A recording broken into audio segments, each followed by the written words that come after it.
to Horsefly Chronicles Radio with Julia and Philip Siracusa, sponsored by Carnation, airing live on the United Public Radio Network on 105.3 FM in New Orleans.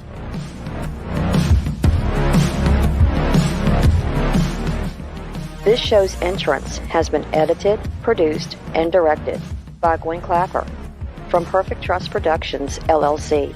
You can find us at perfecttrustproductions.com. Hello, everyone, and happy Valentine's Day. Welcome to Monday night segment of Horsefly Chronicles Radio with myself, Julia Siracusa, and Phil Siracusa. We're broadcasting live from the International Public Radio and the United Paranormal Radio Network on 105.3 FM from New Orleans.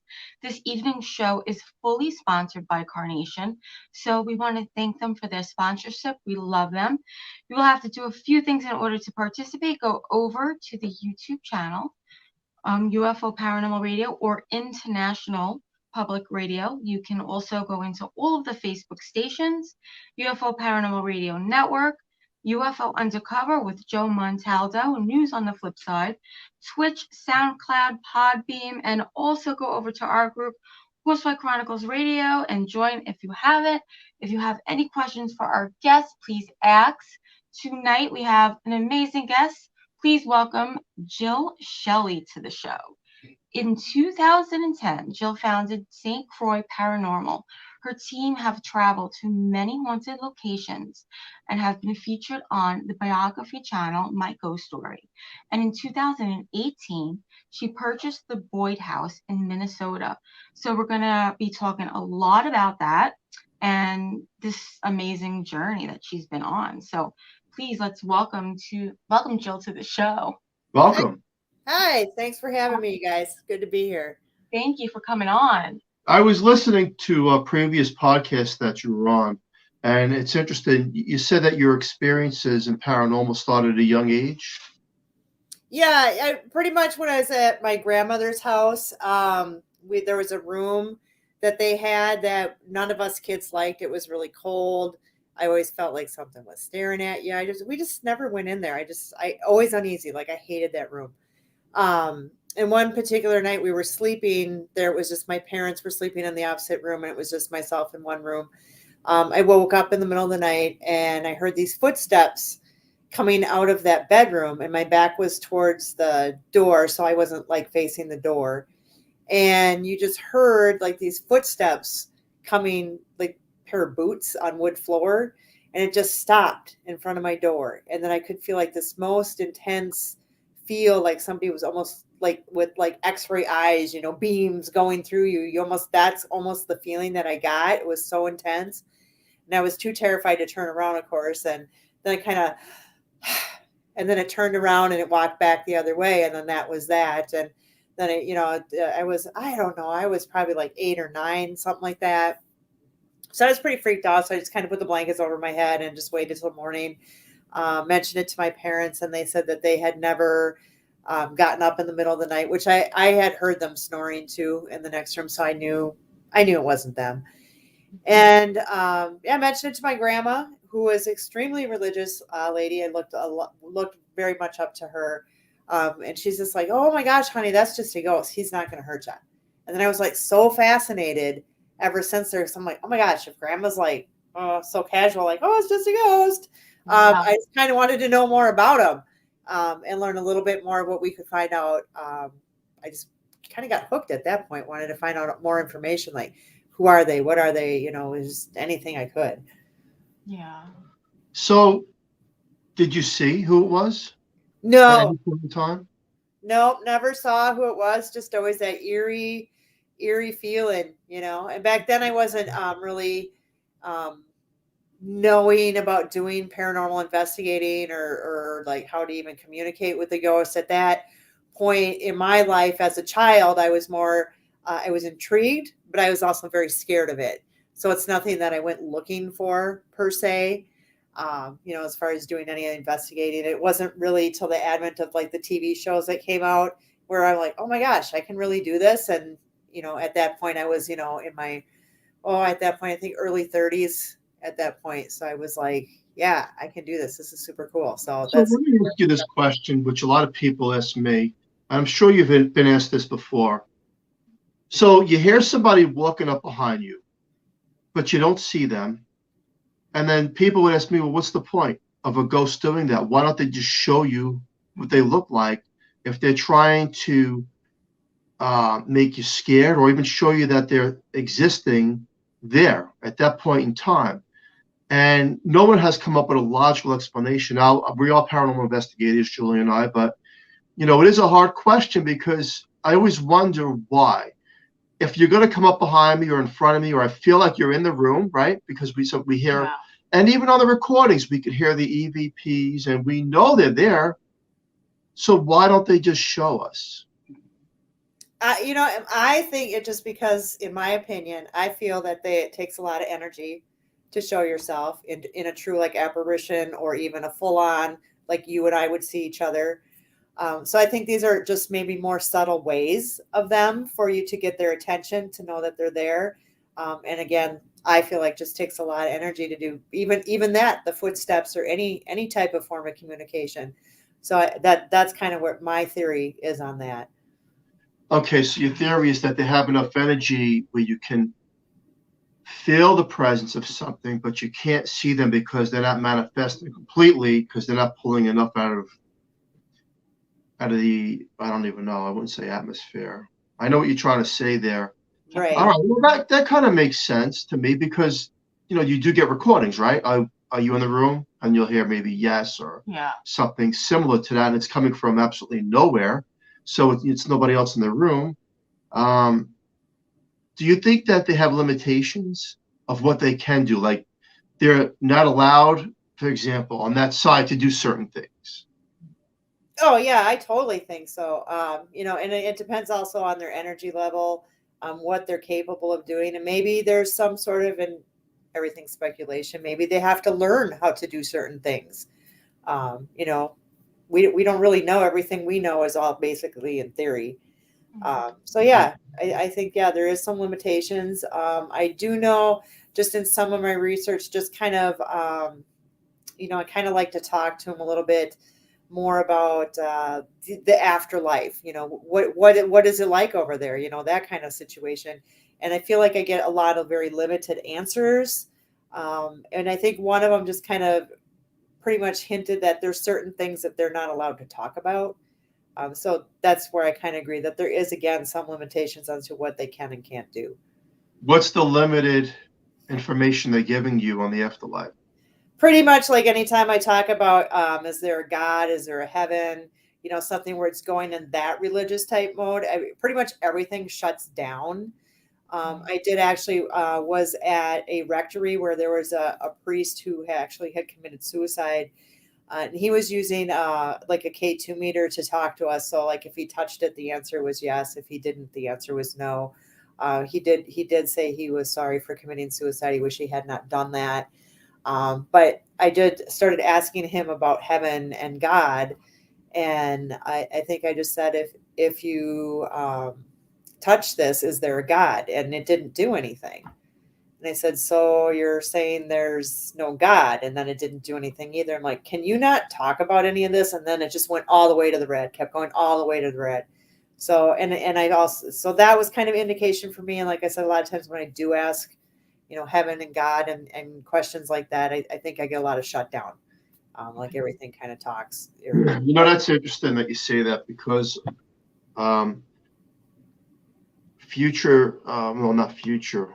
past investigations that we've had here at our own home with psychics working on the case, there's limited information that they would give. Yeah. And that didn't change. Every single piece of information throughout all the teams that have been here, there's always that limitation where they can't go further. Mm-hmm. It's either someone stopping them. We have heard through EVPs that the bandman's coming, like they're being stopped from talking. And then people who've tried Ouija board sessions have gotten pains, like they feel like they're being stabbed in the back, and they were being stopped at certain questions. So it's interesting. I think then there's limitations on what they can say. It's not too far off from the physical realm in one sense, because it's like, don't say that, shut your mouth, Yeah. or we're going to get you, meaning that other spirit. Fascinating. Now, tell us about your team. How did you guys all come together? Well, actually, I actually started the team with a guy I used to work with. He's no longer with us. But then there was kind of just branched out talking to people at work. There was another gal who's like, oh my gosh, my sister-in-law is totally into it. So that's Donna. She's one of our greatest paranormal investigators that we have. And we actually met in a graveyard for the first time. So we had talked on the phone. I'm like, well, let's just meet at a graveyard and see how things go. And so we've been together ever since. And that was in 2010. That's really cool, actually. Yeah. And then Teresa came through again. Steve, who I started with, he is a friend of his. And she had been with part of another group that no longer was doing investigating. So she's looking to get back into it. And so we hit it off, and we're still like best friends to this day.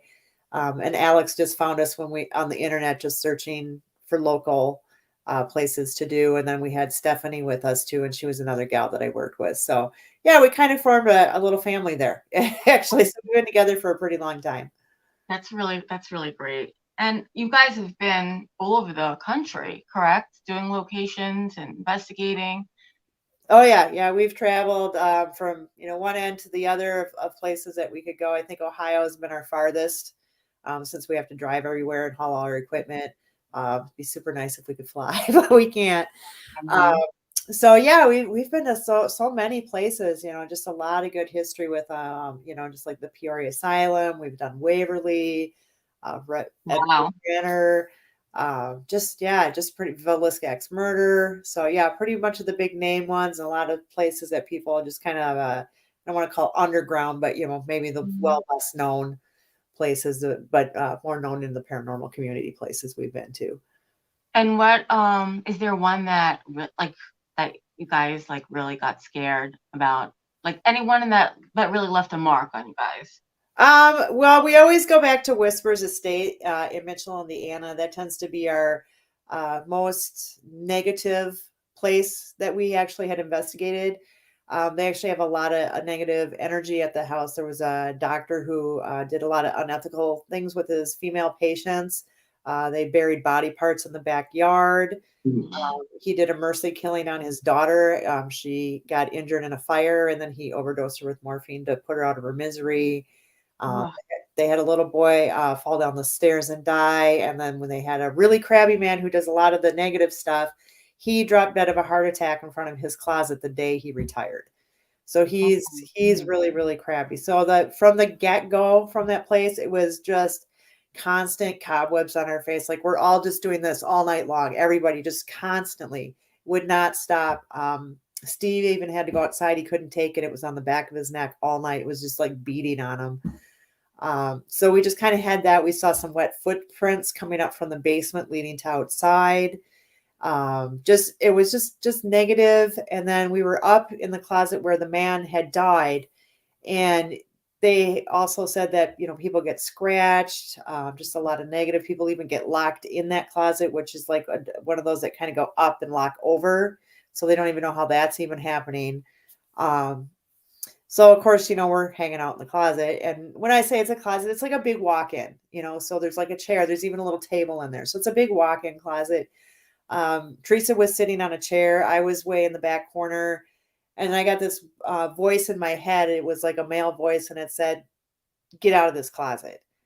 Wow. So I decided I'm going to get out, but I also have a fear of being in closets because I always think the door's going to shut on me and I can't get out. So that's like a big fear of mine.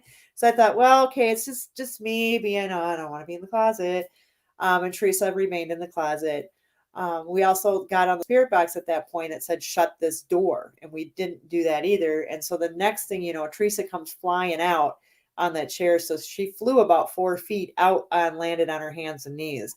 And she just said somebody picked up that chair and then they just pushed her right off that chair. So that was probably one of the scariest things that we had. And we vowed that we would never come back to that place. But about 4 years after that, I did go back. Back. Teresa wouldn't go. She said, nope, I got thrown out. I'm not going back. So we didn't get quite the same energy. And I don't, and that varies from, place to place anyway and day to day. So I don't know if it would have been different if we got Teresa back. It would be interesting to go back with her. But unfortunately, I don't think we'll ever get it back in there. So It's funny. It's people think because you're a paranormal investigator, you don't get scared. And it's completely untrue. right. Yeah. It's scary. I mean, we're only human. Right, and especially, and that was a big scare. I mean, we call her the paranormal punching bag because she gets scratched and pushed all the time. It's just I don't know, it just must be her aura. But that was probably like the biggest thing she's ever had done to her. Yeah. So that, because a lot of times she gets scratched or something, she just, you brush it off, you go back in. But being pushed and physically, just something she's never gonna forget. Yeah. Ugh, creepy. As far as equipment, what do you like the best that gives you the most validating evidence? For me, I love the spirit box or any form of the spirit box, the portal, any of that stuff, because I absolutely love the science behind it. Basically for it to sweep through one end of the station to the other. Our group personally uses AM just because it takes out a lot more of that music type situation, a lot of the talking. But scientifically knowing you can't speak 1/100th of a second. So we've gotten full sentences, which are exact responses to our questions. We've gotten swear words, which we know we're not going to hear that on the radio. And I'm talking clear where you're not like going, oh, it sounds like, so they're clear. Yeah. So that's like my favorite piece of equipment because I am just so happy when I get stuff off the spirit box. Yeah, it's just amazing. And when you leave a location, do you ask the spirits to stay behind, or that's automatic where you think they won't follow you home? I know I always do. So we each kind of do our own little thing. Just kind of say our own little prayers. I usually just ask them to stay. They're not welcome. Thanks for all the interaction, that kind of thing. So that's something I say. So each of us do our own thing. I do know a couple times that they were a little laxed on that, and they did have some activity at their house. I know Teresa had some banging on her doors, her bathroom doors, and somebody jiggling the knob, which that had never happened in her house. Her house isn't haunted. And then Donna also had she actually awoke and saw like a cowboy standing at the end of her bed one day.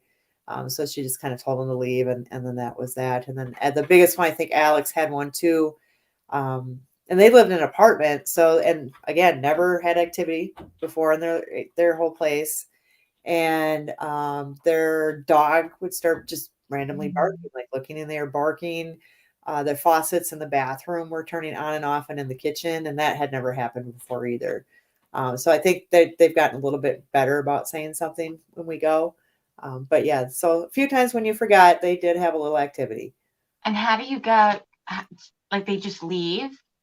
I think they just basically told them that they weren't welcome here, to go back where they came from. They enjoyed that. Seems to work. That seemed to work.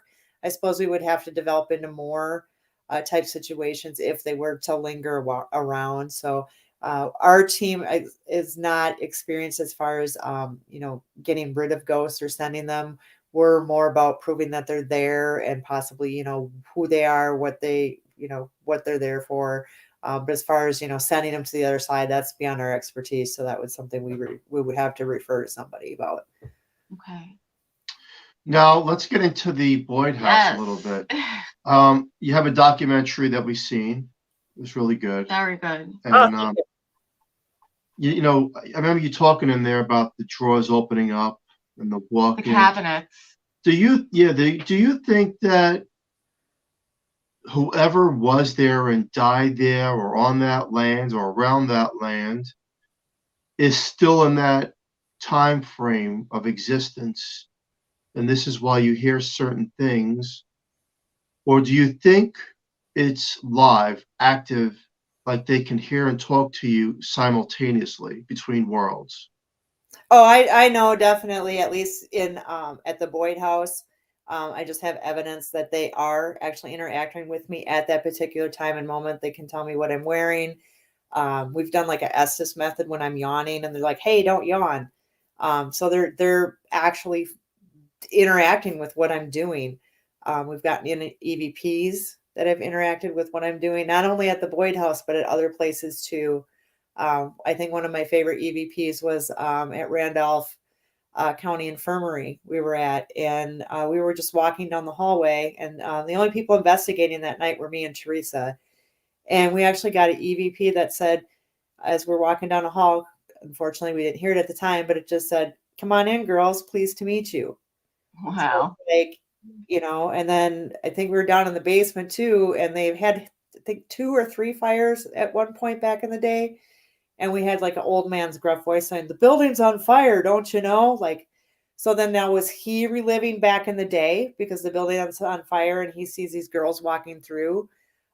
So I think it can go both ways, honestly. And can you give us like just a little bit about the history of what happened there?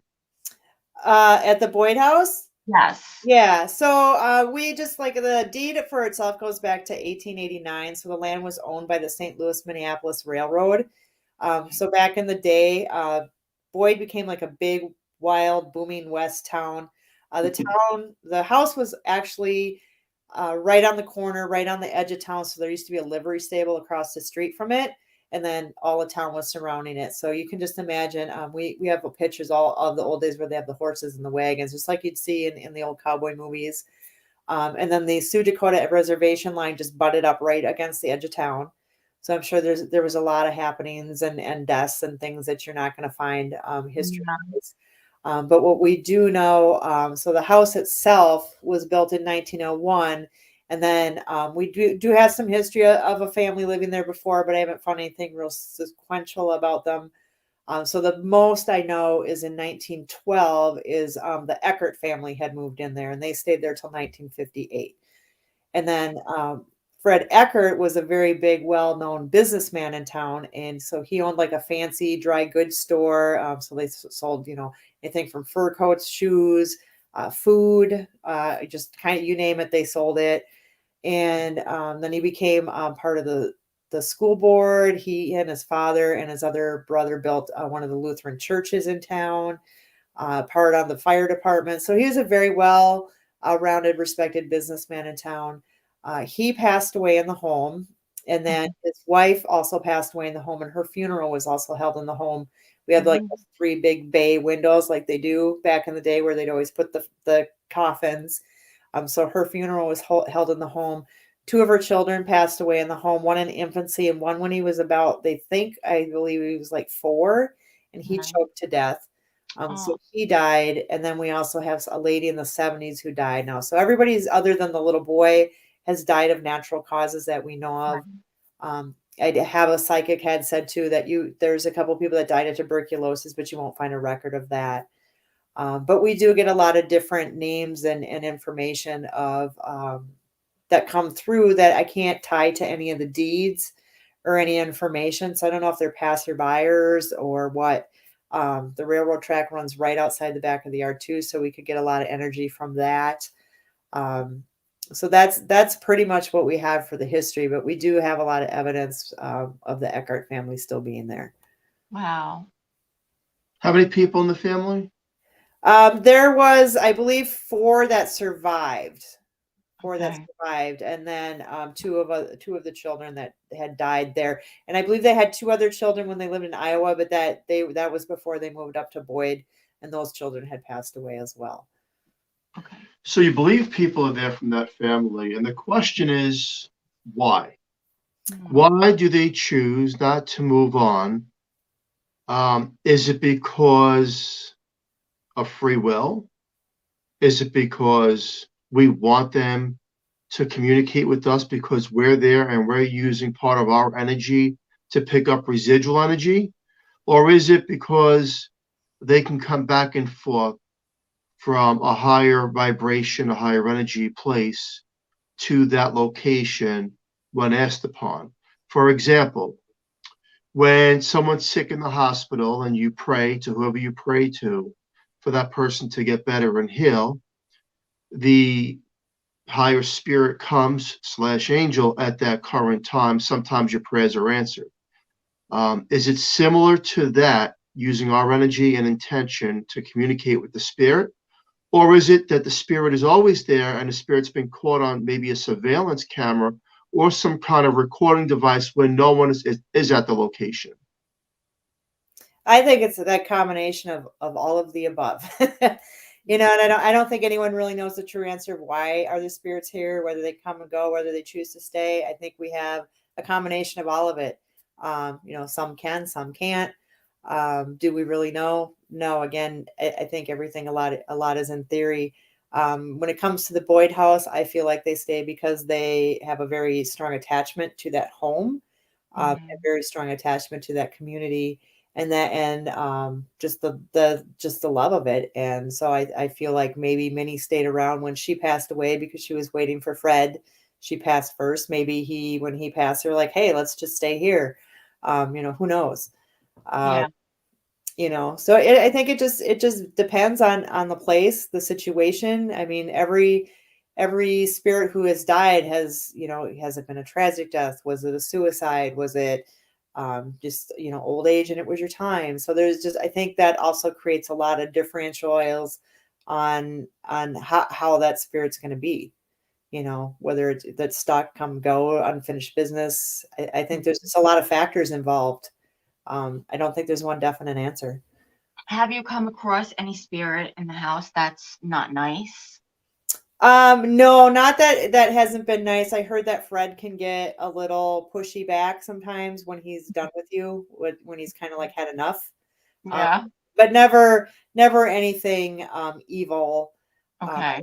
Nothing on that. We do have in the home though a ton of antiques. We've had some things that are supposedly haunted that we purchased. I cannot verify whether they are or not.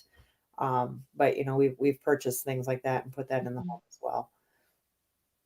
Have you ever made an offering to the spirits of the location as an appeasement of, we coexist together somehow, where you said 1950s and before, so maybe making something from that time and era, dressing up in that time and era to show the other side that you just want to validate and communicate?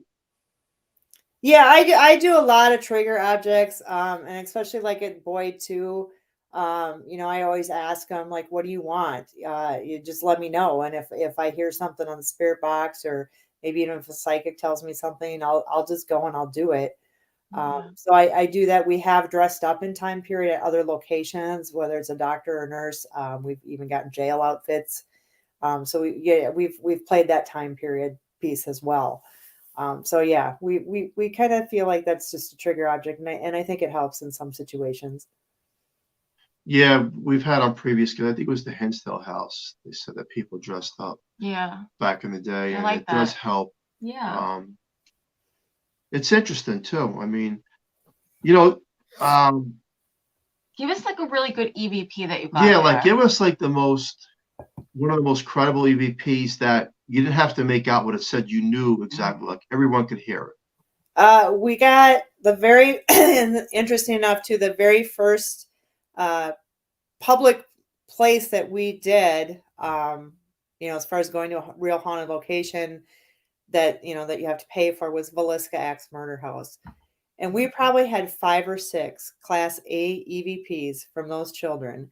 And even having a conversation with each other was the first time I've ever got an EVP of 2 spirits talking to each other. So we had the 2 little girls. One said, "Do you want to play?" And the other one said, "No way." And they were all Class A. We were putting out, all kinds of toys, all kinds of stuff. We got an EVP, a little boy that said, "I want to touch your things." We walked in. We said, "Is anyone home?" We heard, "We're right here."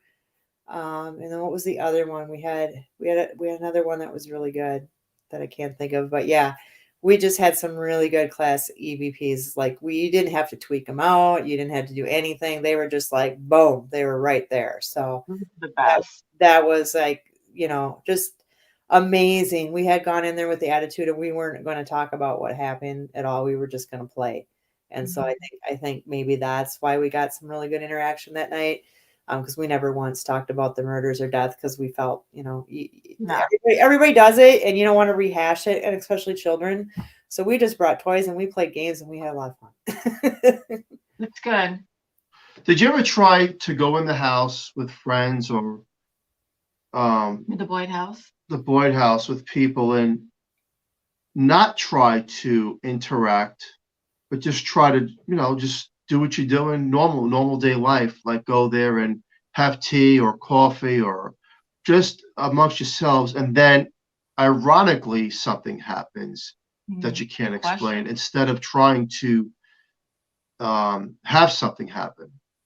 Yeah, a lot of times when I go there, I'm doing a lot of cleaning, a lot of maintenance work. So I really don't have time to be investigating. Like usually I will whip on a voice recorder and just leave it running because you just never know when you're going to get a voice. But there'll be times where I'm just cleaning and something happens, like someone will tug the back of my shirt, we'll hear a loud bang or a door will open or something. And then I'm like, hey, usually I'm just like, you guys, I'm kind of busy right now. Can we do this later? I promise I'll play later. That kind of stuff. So then I kind of feel like when later comes, when I do have time to do it, then they don't want to interact. So I'm trying, so it's like, I feel bad that I'm brushing them off, but I got to get the work done too. So They'd be like, can you help me clean? yeah, I know. If I could get them to do that, that would be great. That's interesting. I've heard that before where, you just tell them, hey, I'm busy right now. And if That's they're when they friendly and yeah. they listen. Yeah. And I know my husband, we weren't even investigating, but he was carrying stuff in and he was coming in through the front door and, he had just box full of stuff. And he just looked up at the top of the stairwell and he's like, there was a woman standing there, long brown hair. She was wearing white and she was there and she was gone. He's like, for a second, I thought it was you, but then she's gone. So, again, not investigating, not intending on doing anything. And he actually saw an apparition, which I was really jealous of because I haven't actually seen a full-blown apparition. I've seen shadows, but not apparitions. So I was really bummed that he got to see one and I didn't. At the Boyd house, has there ever been a picture capturing a full manifestation? We haven't had a picture. We've had a lot of people see shadows or see a little boy, see a man, which has been a real common occurrence. We do have somebody that did catch the two shadow figures going through the kitchen. And so you could see like two perfectly shaped human people, really, but the shadows going really fast, like one and then the other one. So one looked a little taller than the other one as it went by. And then the way they have the camera set up, and I know how the house is, there wasn't any reflection from cars going by. The windows aren't even anywhere in the vicinity of that. So that was a really amazing piece of footage that they caught. Are these shadows that are seen through the visual of straight on or through the corner of the eye? I think most people have seen, I would have to say it's out of the corner of their eye. A lot of them will see it on the stairwell. We get even the REM pods will go off quite often on the stairwell. People hear footsteps coming down the stairwell. So a lot of times people sit in the parlor because you can see part of the stairwell, and they'll say they see a lot of times somebody peeking through or a shadow peeking through. So I guess I wouldn't say it's direct on. I would say more of the catcher corner of the eye. I do know my teammate and I actually, I was in the kitchen. I was actually on the phone talking to my husband. She was in the parlor, the living room, and just kind of, digging through a bag, looking for stuff. And she looked up and she said she saw this head peeking out through the parlor, which is down by the stairwell. So it almost it was kind of doing this, seeing what was going on. And then she's like, shadow in the kitchen. And then she goes, it disappeared. And I'm like, what's going on? So, I didn't see anything, but she saw something peeking through the door. So I think a lot of people see the shadows. Do you notice how there's so much activity near their staircases? Yes. We have that here too, and it's just wild. Yeah, and this is the old double staircase, so you can go up one side or the other side, and then it meets in the middle.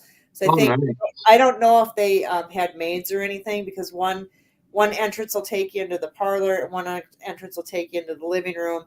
But from what I found out, what I call the living room was actually their dining room, and what I call the parlor was kind of like their living room. Okay. But either way, you have stairwell that lead into either way that way. So it leads me to believe that they may have had maids at some point. Certainly they were wealthy enough that they could have totally afforded it. Yeah, definitely. Fascinating. As a paranormal investigator and as a young child having the experience that you have, what do you believe? Not your equipment or your teammates, but what do you personally believe when we die? Where do we go? I started this because I was afraid to die. And to myself, I've proven that there is another side. And now we're just kind of developing, how many sides are there, learning that kind of thing. I personally believe that there is a heaven, and that would only be, would be my faith for one. But I just side stories. My uncle had passed away, and he had told my aunt that he came back. She saw him for like 3 days right after he died. She'd just come down and he'd be sitting in his chair. And Wow. he only appeared for 3 days, and that was it. But he did say there was a heaven and it was beautiful. And so that was kind of I was like, oh my God, that's really amazing. My mother, when she passed away, very, very religious woman. And I remember I asked her, I said, hey, when you die, you got to just let me know. You got to let me know. Is there another side? Of course, she jokes. She goes, well, if I'm not in purgatory, I don't want to get stuck in purgatory. So we'll see what I can do for you. But then my daughter, like a couple days after, and my daughter never asked my mother this, but a couple days afterwards, my daughter had a dream. She's like, hey, grandma came to me in my dream. It was so real, blah, blah, blah. She kind of went into things. She goes, but she wanted me to tell you the answer is yes. She goes, I don't know what that means, but she wanted me to tell you that. Oh, that's so nice. So I was just like, oh my God, that's gotta be it. So that's probably, some more validation of why I believe that we do go to heaven. Yes. And so you believe in heaven, and then you believe that certain spirits, through investigating, then are earthbound, right? They're here, right? Or can they be in the same heaven and at the location at the same time? That I guess nobody can answer, but you hear so many stories where people say, my mom appeared to me, or my uncle, or somebody they knew, came down, but they had never had experiences before. So I don't know. Maybe when you're really lost yourself, maybe that's when they get a special grant down to come guide you per se. That could be for that. So it's all in theory, but that goes back to, can they come and go, stay? Why are you here? So it kind of goes back to that again. So I think it's just a higher power. We're just never going to know. And I don't think any of us will ever have the answers, but I just embrace what I can get to know. And everything that you learn just ends up with more questions, right? Right. More questions and more questions. Exactly. It just never ends. Yeah, we know that it's true that ghosts do exist. Yeah. But there's always more questions of, we want all these answers, because then, I'm a believer in reincarnation. And then I would say, well, if a person died 1920 and they're at this haunted location because paranormal teams are picking them up, does that mean they're never reincarnated? Or they're just stuck there? Or does it mean that we've had people on our show that believe that the soul's energy, as of right now, the way we're speaking to you, we exist on multiple levels right now at this current time, just that we cannot perceive it, which means that we're somewhere else at the same exact time that we're here.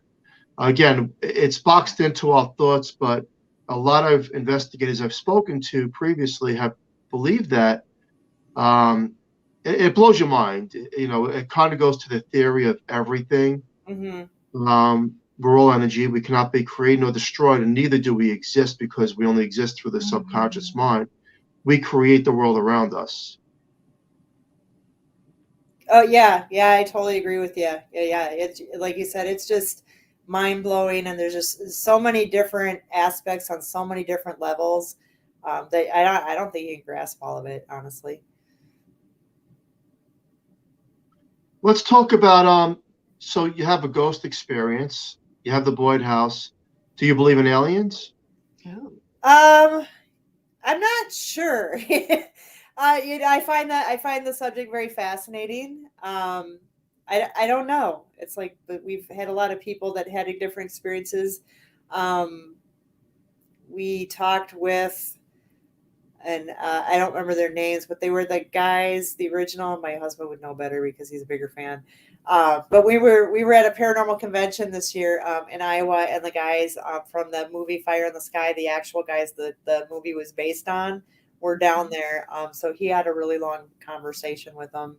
So it was really interesting to hear. So I think they are out there. I just haven't had really a lot of experience with it. It's fascinating, that's for sure. Definitely is. Yeah. Wow. Interesting. So where can people, like, if they want to book this Boyd house, how do they do that? Yeah, you can find us on Facebook under Boyd House, or we actually just got a website up and running now, so that's boydhouse217.com. And then or you can shoot us an email at boydhouse217@yahoo.com. And just give us a date request. And then we can get something scheduled up for you to come spend the night there. Ooh. And can they bring equipment of their own? Yeah, totally. We're a fully functioning house. So we have heat, we have electric, we have window air units in the summertime. We have a microwave, a pizza maker, refrigerator. We offer a coffee station now, so people are pretty happy about that. So yeah, pretty fully functioning. So it's $200 for the night, and you can bring up to 8 people. Any of your equipment, you have the house fully to yourself. Wow. We let you have it from 3 p.m. till noon the next day. So we give you quite a bit of investigation time. That's really good. That's good. Definitely. I like that. What's on your bucket list? Oh, yeah. Like, where do you want to go investigate next? Well, we do have 5 trips booked this year, but my bucket list is the Old South Pittsburgh Hospital in Tennessee. I totally really want to go there. So it's just such a long drive. We'd probably have to take a whole week off to do it. So Everything is maybe next year. Everything's so far away. It is. It's crazy. Haunted hospitals are unique. We watch a lot of these episodes on television, and there's documentaries, and it's interesting because you could swear they're talking to the patient that died there. Yep. In some of these, they're getting the EVPs, the electric chair, and some of these prisons, and then the hospitals. They were injected with stuff, and I remember going to St. Albans in Virginia, and that place is active. I don't know if you've ever been there, but the equipment's still there, the chairs are still there, the beds are still there. Yep. And it is you don't go home disappointed at some of these locations, and you have to ask yourself, why is that person still there? If it is that person, and that would lead me to a question for yourself: is do you think that sometimes these things mimic, and it's really not who you think it is? Oh, I would for sure say so. I wouldn't think as much as far as like a hospital type situation. I feel like that would be a patient or somebody who passed away. I feel like maybe a lot more of what you're talking about with the mimicking of something else. I feel like that would be more in a private residential type situation, because they're gonna want to feed off more on that person and take over that person more, versus in what you're gonna find floating around any asylum or anything like that. But that's just kind of my personal opinion. It's true, though. I would agree with that, definitely. We've had that here, the mimicking. That's probably like the worst thing in the world. I hate that. Have you ever had people in your dreams that you've never seen before in the physical world? No, not that I can recall. Nothing paranormal type dreams. For some reason, I have a lot of dreams about drowning and falling off of bridges. So I don't like those. Yeah, that's not a good dream. what advice do you have for like young kids and young adults that are really venturing into the paranormal, because so many of them are? But I guess my number one thing when people ask me that is you want to give a lot of respect to the deceased, because they are just like you and I, they're just not in a physical form. So a lot of those people I feel like who are just like, show yourself. I mean, I'm not going to come out and show myself if you're yelling at me. So just a lot of respect. And that goes for the fact that because they can hurt you if you're dealing with somebody crabby, they can do something to you. So again, just respect all the way around. And never go alone. Yes. You really never go alone. Yeah, we've done that before where we like even just split up in different areas, and I get so uncomfortable. I do not like it because I guess I just feel so vulnerable. Yeah. I just not a good idea. The SLS camera, I've Ooh, seen I love that. What's your thoughts on that?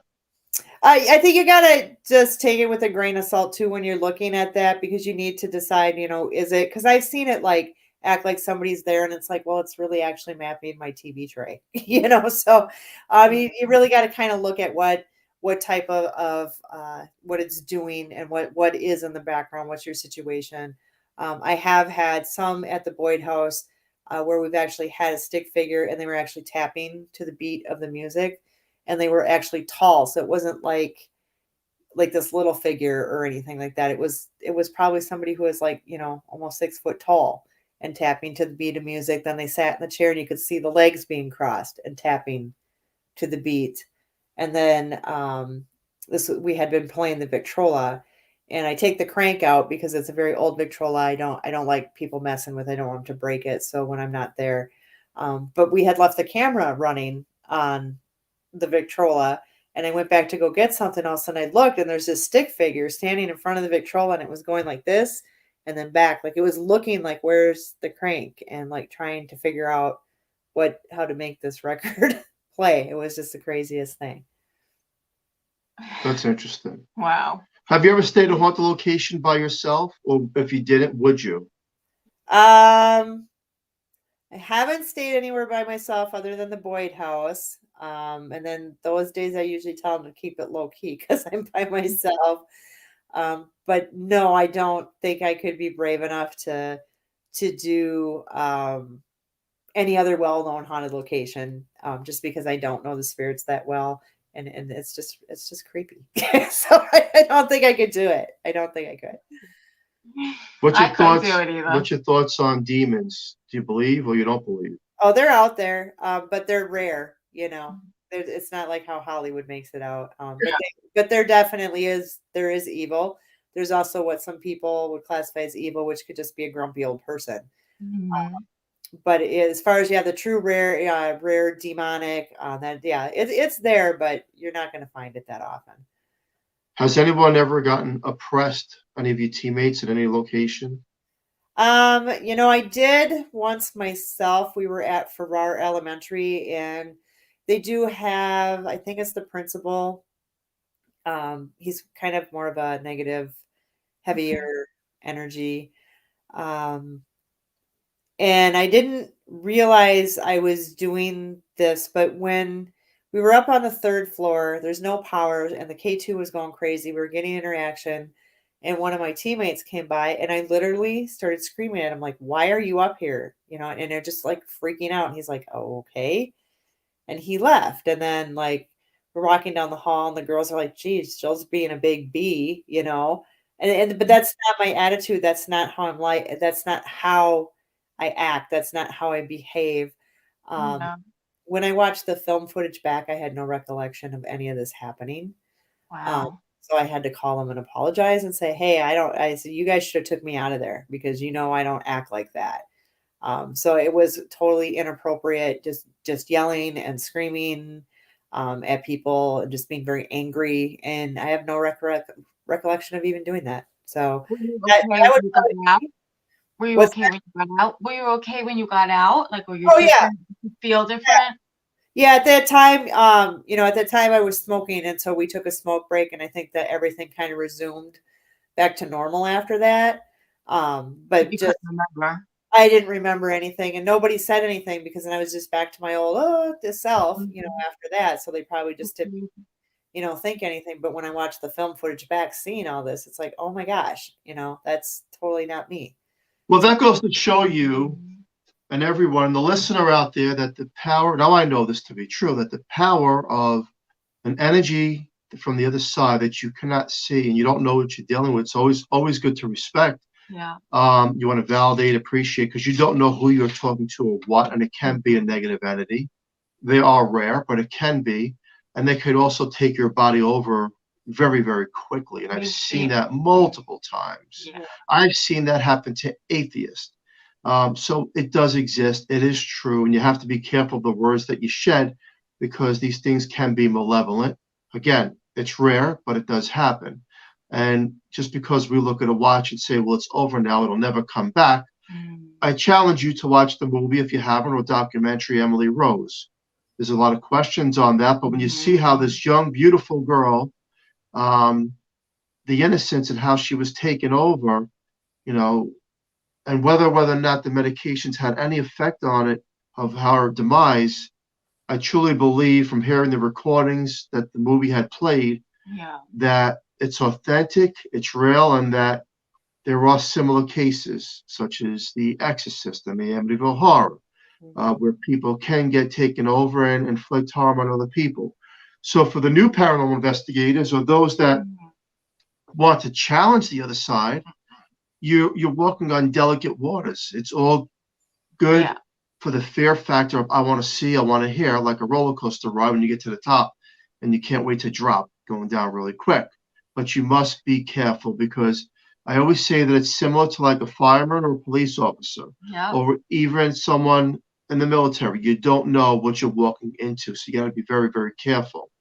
And you could have 10 people around you, and I've seen people fall very quick at certain locations, one after the other. So I realize that power on the other side is a lot more than we have here in the physical realm. It's better to respect that side and walk and just be careful what you say, and just say, I want to communicate.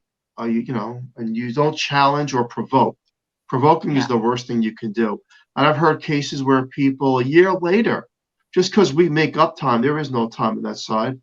A year later, people, car accidents, heart attacks, when they provoked and challenged demonic entities and things that they could not see. And the Ouija board, again, the Ouija board is just another tool. But if you have enough intention and you provoke it, you have to be careful, because you don't know what comes through. Having said that, this has been a great show, a lot of knowledge. Where can people find you, and what do you have going on? Again, just at boydhouse217.com or at boydhouse217@yahoo.com. Right now we're running a March special. So we're doing $150 a night if you stay in March, or you can do 2 nights for $250 a night. So a lot of our Saturdays are filled already, but we have other days of the week available if people are interested in that. So we're just kind of doing that special, kicking that off right now. Thank you so much for coming on Horsefly Chronicles Radio. You, Jill. We really Thank you to all appreciate our listeners out there. We really appreciate you, and we will catch you next week.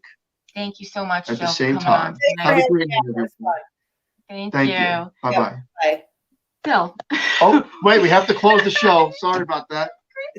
We want a special thank you to Carnation. Yeah, we cannot forget about Carnation. Wasn't for them, there'd be no show. There'll be no show. So thank you so much, and catch us next Monday night on the United Public Radio Network on 105.3 FM from New Orleans. And stay tuned for Trisha Mo with The Missing Piece. Yay.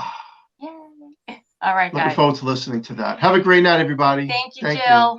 Thanks. Good night. Night.